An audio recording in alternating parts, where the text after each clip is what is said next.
So welcome back to the channel, guys. Dave from Horizon Fish Keeping. If you've been following on the series for the angelfish spawning, we've got some pretty exciting news. Unfortunately, it's been about 4 or 5 days. They haven't actually started free swimming yet, the first spawn, but I've actually got another one. It's been like four days since the first one. I thought the first one was quite small, and when I've come back into the tank a couple of days later, they've actually spawned again on the Eheim filter that I thought they would have spawned on originally, to be honest, because it's a dark surface. And I've just got them in the little breeder box here, the Fluval one, so I'll show you guys that in a second. But I just want to put up a little clip as well, just to show you how the fry are doing. So I'll pop that up just here, and you can see that they're just sort of the yolk sacs depleted in size quite considerably, and they're starting to sort of make a bit more movement. They've actually all fallen to the bottom of the tank now. I'm hoping this is not a bad sign. If it is, you know, it's my first go at doing this. I'm probably going to feed some Akari first bites today, and I've also got like I said in the first video, I've got the brine shrimp hatch going, so we should be able to get these guys up and running. As long as we can get them up free swimming and we can give them some of that brine shrimp, we'll be good to go. So we'll take a look at the new spawn, and hopefully you guys will stay tuned and watch out the progress for the angelfish fry. So as you can probably see, guys, we're back in the fish room again. You've just seen a clip of these little guys. You can barely see them on the bottom here, and they're so small. But I actually got another spawn yesterday, so I've set up this tank. I'm doing it a little bit different for these guys. I'm going to be putting these this breeder box probably on the front of this tank with the other angel fry, but there's a much bigger spawn this time, and a lot more of them are fertile. So we've got no unfertile eggs this time, which is a real bonus. There's probably a good, I'd say around 100 eggs on there.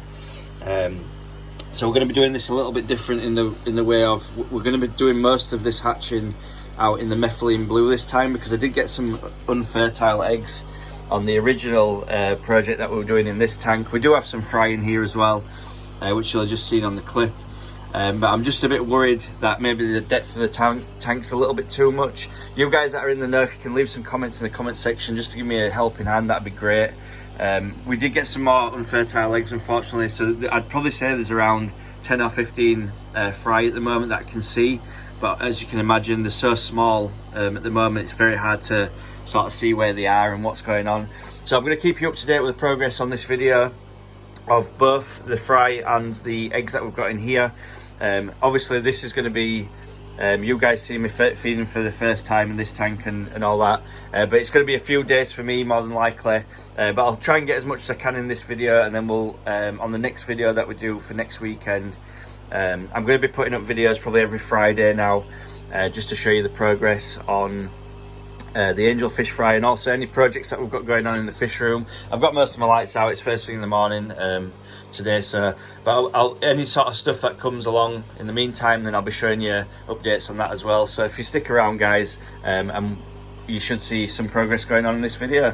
Welcome back to the fish room, guys. It's been about 5 days since I actually last recorded, and what I've done is, as you probably saw in the last clip there, they'd spawned on the Eheim filter, so I actually took the cover off this part of it, and I had it in methylene blue in just this Fluval breeder box just here.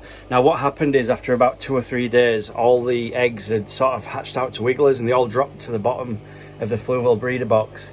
Now I've pulled the methylene blue, you can see here I've got it in this container, and I've pulled it out fairly quickly, and I've popped them into the Fluval breeder box. Now what I will say is, I did hatch out the original fry. There was around 5 or 6 that survived. A very small spawn, a lot of them were fungused up and stuff as eggs. In my first time doing it, I didn't use methylene blue on the first batch. The second batch I learned a lesson and did, basically. So I'm going to show you inside this container now.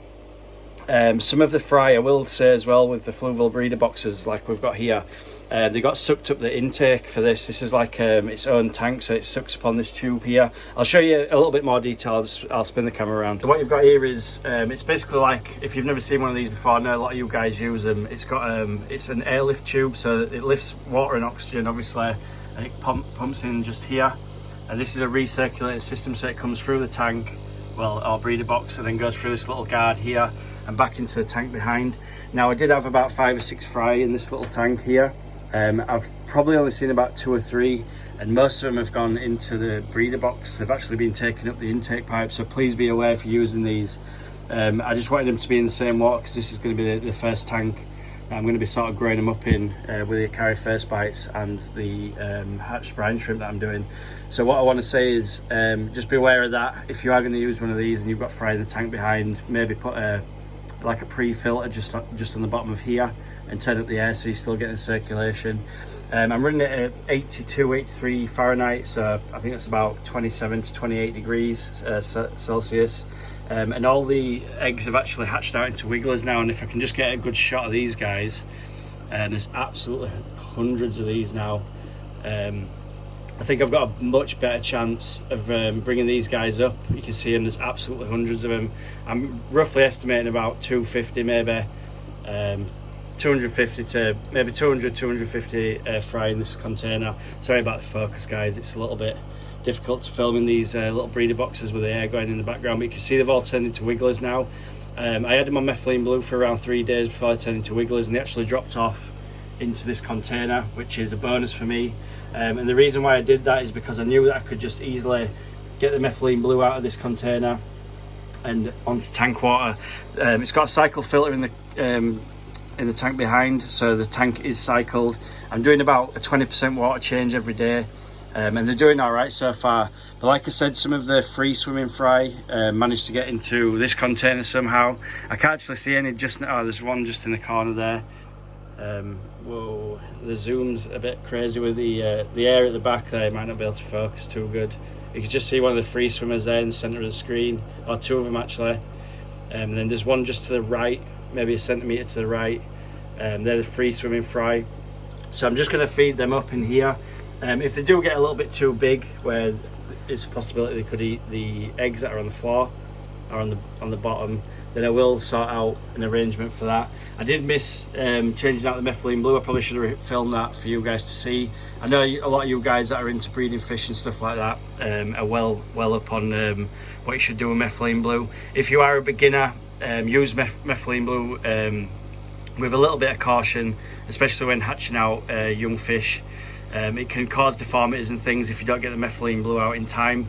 As soon as I noticed these guys were wiggling and they were down at the bottom there, that's the time I thought to get the methylene blue out, and that's what I did. Hopefully guys, you guys are enjoying these series of videos. This is the first time I've ever bred angelfish, but you can see there we've got a massive amount, and we're going to be doing a bit of a series on these. So this is like the second batch. First batch probably had about maybe 20 viable eggs. Out of them, some fungused up when they dropped. And then the rest of them were just not no good. So what I'm going to do is I'm going to leave this part of the video now, and I'll be back in a couple of days, probably around 4 or 5 days, and I'll show you when free swimming, and then I'll show you the feeding and stuff like that.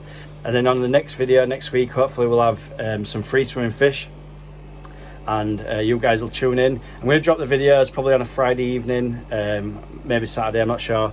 So if you guys stay tuned. If you're not subscribed as well, just please subscribe, and if you press the bell icon, that'll give you an update on your bell icon in your YouTube channel, and that'll show you when I'm uploading videos, and you can keep up to date that way as well. I really appreciate you guys that subscribed to me already.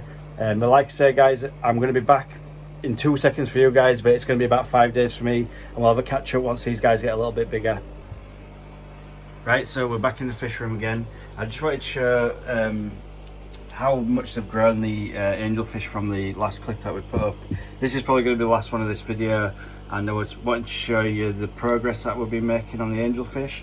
Now they're scattered all across the bottom of the fish tank here. They are very small, and I really haven't got a chance to vac the bottom of the tank, just because there's so many fry on the bottom, as you can see just here. I have just put some baby brine shrimp in, so there's loads of particles in the water. But we'll try and get some good shots of these babies and how they've been growing up. I think they're doing really nice. The big spawn that you saw the other day on the live stream, I actually left them in with the parents to see if they'd rear up the fry, but they actually ate the eggs the day after, so I wasn't able to get the eggs. Well, I just didn't want to pull the eggs. I'm just going to try and leave them in with parents. So there's just some here, and then we've got a big group just over here of the angels as well. You can see we've probably got I mean, I'm totally estimating this, but we're talking maybe 200 angelfish fry. They're doing really nice. They've been on the first bites for about 2 days now, and I've just got them onto baby brine shrimp yesterday. You can see there's an absolutely massive swarm of these guys just in the corner. So I'm going to leave this part of the video for now, guys. I'll get back to you in about a week's time. So if you're not subscribed, if you subscribe to my channel, then you'll be able to see the update videos on the angelfish projects. And also, if you press the bell icon just next to the subscription button once you're subscribed, that'll show you any new videos that I put up online. I really appreciate you guys that subscribe to me. It makes me so happy that there's so many people enjoying my videos and the content that I'm making.